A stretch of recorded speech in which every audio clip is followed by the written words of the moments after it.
So we're left off with the main question that we've been discussing the entire time. The idea is that how can we make a bridge between the infinite God and the finite world? And then we proposed ideas which relate to the creation of the world, which utilizes a format, a process, which we call Tzimtzum, which is that the idea of concealing light. But our point is that we want to bring revelation to the world. So our question is, how can I have a process of Tzimtzum which restricts the holiness and the revelation of holiness? How can I have within Tzimtzum, how can I have the idea of Gilui, revelation? And if I would have the revelation, how will it be possible for the world to stand and still stay in its state of being, that is with the constraints of Tzimtzum? The two ideas are in opposition. So that's our motivating question. And then we gave the example of the giving of the Torah when the revelation of Gilui, when God revealed the Torah, was so overpowering for the children of Israel that their souls left them, and they had to be reunited with their souls. And as the Hebrew, we said, Porcher Nishmosa, their souls expired. And in fact, we explained that that's because the revelation of Gilui was so strong, it overpowered the capabilities of Tzimtzum, and there was just a revelation of Hashem, so that the neshamas, their souls departed from them. But our desire is that in the ultimate future, there will be an integration between the revelation and the Tzimtzum. So our question is, how can that be? We don't understand how that could be a possibility. So we are now continuing with the Hebrew, where it says, Omnon la'asid, but in the future, ye gam b'derech milmata lamayla. But in the future, the revelations will come because there has been the ascent from below, meaning to say that man has made the physical world more of an acceptable receptacle to the holiness of Hashem. And then that holiness, that preparation by virtue of making the receptacles of the physical world, man himself, and the material world that he lives in will become more of a fitting receptacle to be able to absorb the Gilui, and then our neshamas won't depart from us when there's a revelation. So that's what he continues in the Hebrew as the next thing.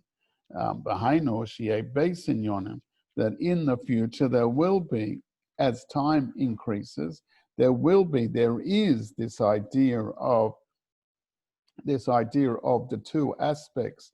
There is the idea of the two aspects that the soul has, that the physical realms have become more receptive to the spiritual attributes of the soul, that the holiness will pervade the physical entities like the human body where the soul resides, and all the environmental infrastructure around, such that, as he continues in the Hebrew, that there will be an integration of milmaila lamata, from above downwards, and an elevation and a elevation of milmata lamaila, of bottom upwards, and ascent from below.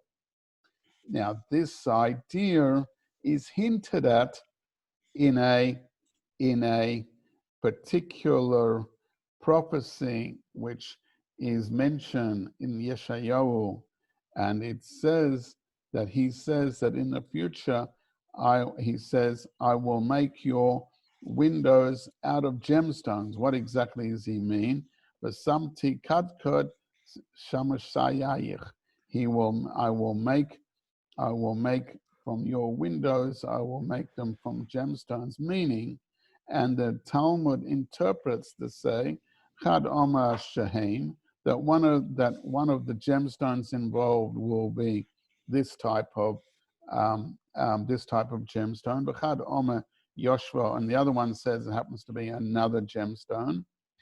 And even though the interpretations of them are different, what the characteristics of these two gemstones is that one of the gemstones is more of a dark gemstone, meaning that it absorbs energy and therefore it's dark, and the other one is a sparkling gem, indicates that it radiates light. The idea being that similarity of what we said, the absorption from above, or the spiritual spreading of the light from below. And the comment in the Talmud on that is that Hashem replies us, Hashem says about those two views of the two gemstones, and he said, Oma Kedusha Baruch Hu, Hashem said, Leheve Kedain or Kedain, let it be like this or let it be like that. In other words, there will, in the future, there will be these two revelations of holiness, one derived or coming from below up, an ascent from below up, and one from top down.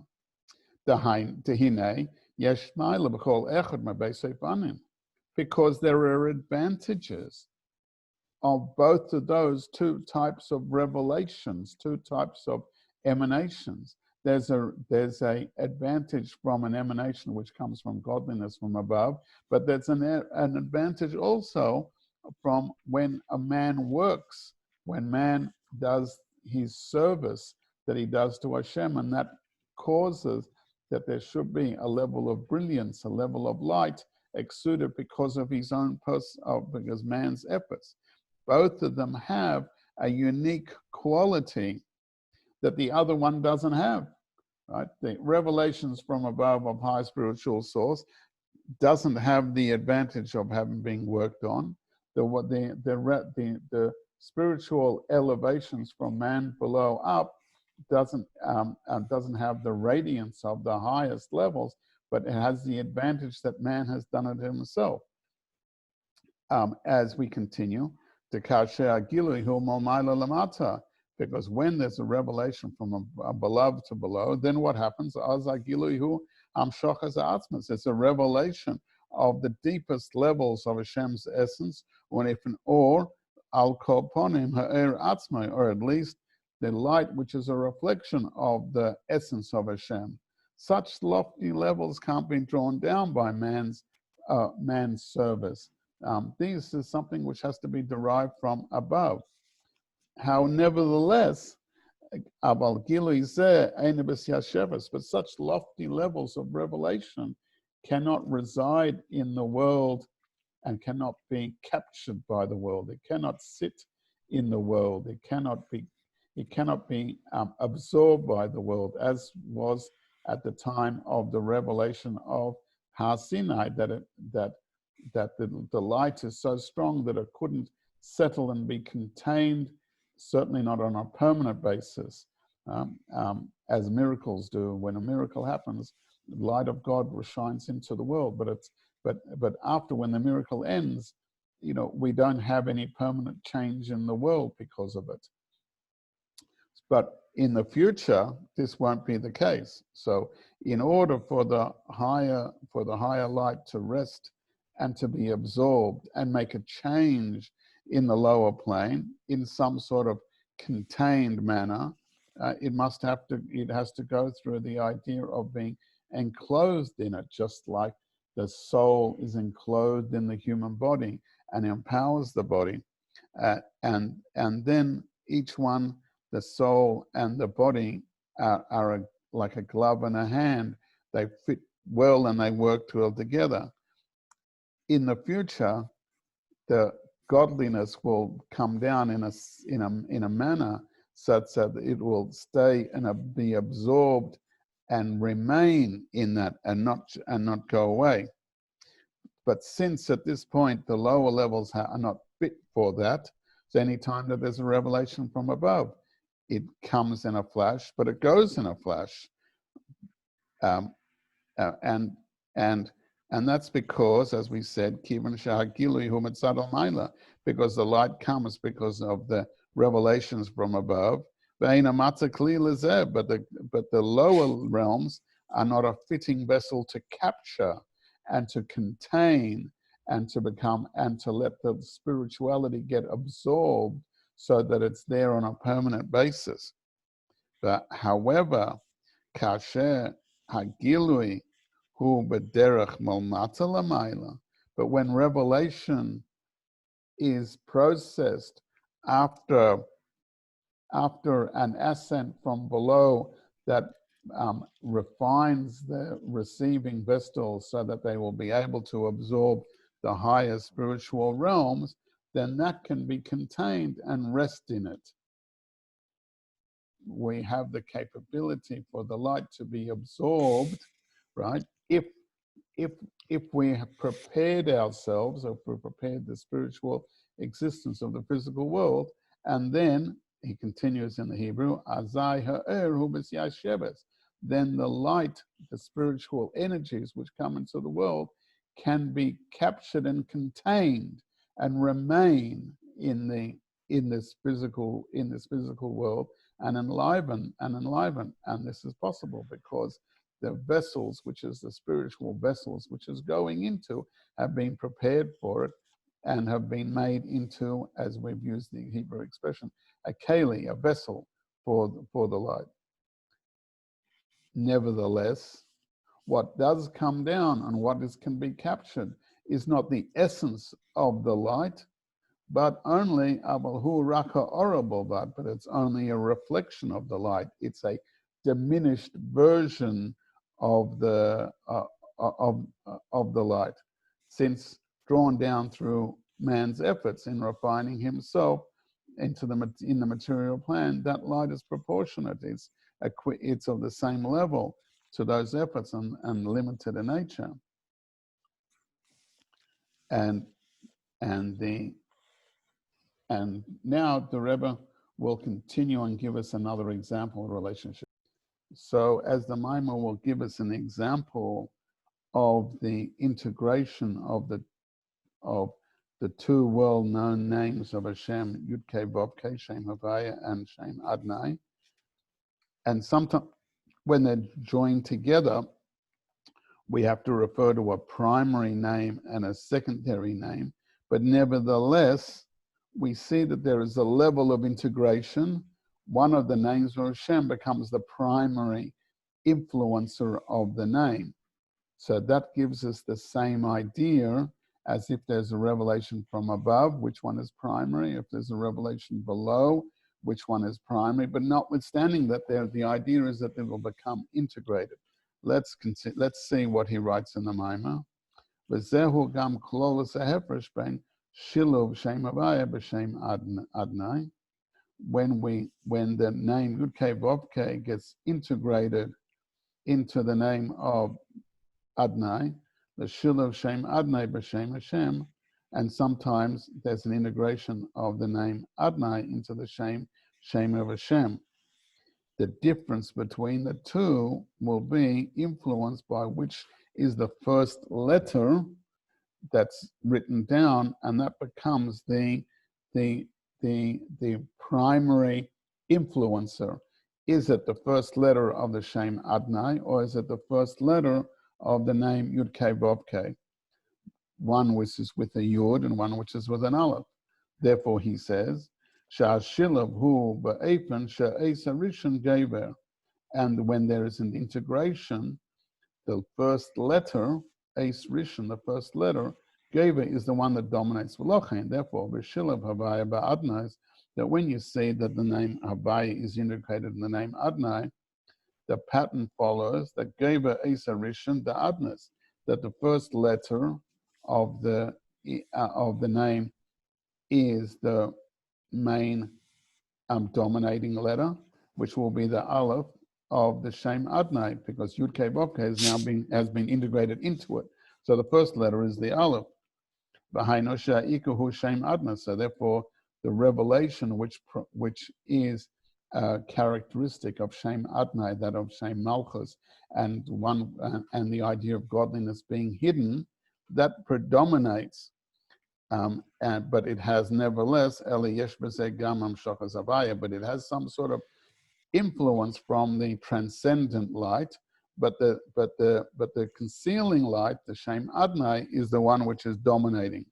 While if you have, as he explains, Shegilui Zeh Hua Ora, and this revelation would be only a reflection of the Shem Yud Kei Vav Kei, meaning to say that the name Yud Kei Vav Kei would not be able to shine and reveal its light in its full entity, because it's been made to integrate and be restricted by the same Adnai, and then as it comes down, so therefore this would be the revelation that man can achieve. That man can go through the revelations of Malchus and draw down from beyond Malchus, from Yud Kei Vav Kei, into Malchus, into Shem Adnai, and comes bo b'derech mamata l'mayla.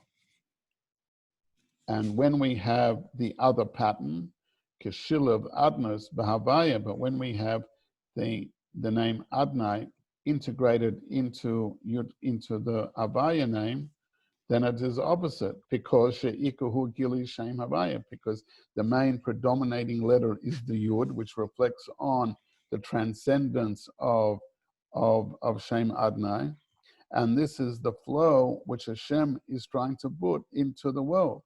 So v'hamata shematzad Shem Adnas who will be scholars, and then the restrictions of Shem Adnai now become absorbed and incorporated and subsumed within the greater revelations of Yud Kei Vav Kei v'zeh b'derech mamayla matan. This reflects the mode of revelation from above downwards. Omnon, however, but in that revelation, because the Shem Yud Kei Vav Kei is so strong, it's a level of gilui. It's too difficult to get absorbed into the world. So therefore, it is not absorbed and it's not absorbed and contained permanently in the world. It dissipates. But in the future, while we're trying to contrast to where the Maimer, its main focus is, that in the ultimate future, there will be the joining of the two. So that's the next paragraph that we're doing. Omnan la'osid. However, in the ultimate future, base milers, they will have both modes, both expressions being revealed. Kedain b'kedain, as we said previously, that Hashem spoke about that jewelry and said that he agrees to it to be like this and like that, meaning both revelations will exist and be revealed. That is to say, the God's light will rest within our world in a settled manner, and Makom Mokom Gilui Etzema, but there will also be revelations of the deepest lights. And Be'inyan Zeh Nasa Al Yidei Klolus Aveda. Now, how can that be achieved? This is what our question was from the beginning. How can we achieve this? So we've answered, because we've elevated the physical receptacles to become more spiritual. They're now able to receive and hold and absorb the holiness of the higher level. And this is done and accomplished through the totality of man's divine service from the beginning of time onwards, and particularly in the area of exile, which entails transforming the tzimtzum so that it exists, so that it becomes kli la'er, that becomes a vessel for the light. she'al yidei zeh, and through this making the existing vessels stronger and ready to absorb more, the ultimate expression of godliness, the level of, as he says in the Hebrew, so the light which is of the with infinite nature, the light of the caliber of the infinite nature, called the bli gvul, without limitation, will be able to find a place for itself and be able to be contained and received and remain in this spiritual world. So that it will become in a way of Yisya Shevis. It'll become revealed and contained. So as we've said till now, that man, through his doing his service to Hashem, making the world a better place, refines the vessels and refines himself to be able to absorb it. But we have a potential question. Even so, I might be refining the world and making myself a more fitting receptacle to absorb Hashem, but still, isn't there a limitation to what that can be? After all, aren't I finite? So the answer to that is that Hashem gives us his Torah and mitzvahs.